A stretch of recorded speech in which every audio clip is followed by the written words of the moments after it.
বিসমিল্লাহির রহমানির রহিম। রাজবাড়ী রেলগেট থেকে আমি আর আমিন ভাই আসলাম লিচু কেনার জন্য।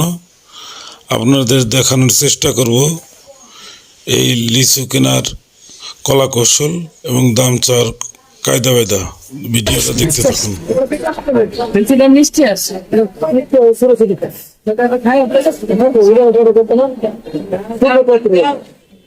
বাচ্চারা বড় হয় নাই সত্যি কথা। কয়টা রাখুন দেখেন 100 দাম তাই ভাই এই দুনা মতন বেচতে দিলেন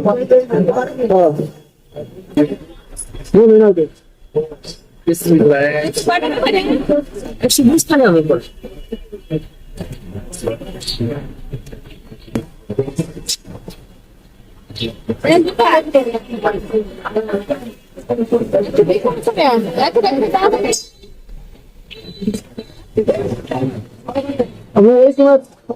একই না আছে, এটা হলো 35 টাকা, 47 টাকা।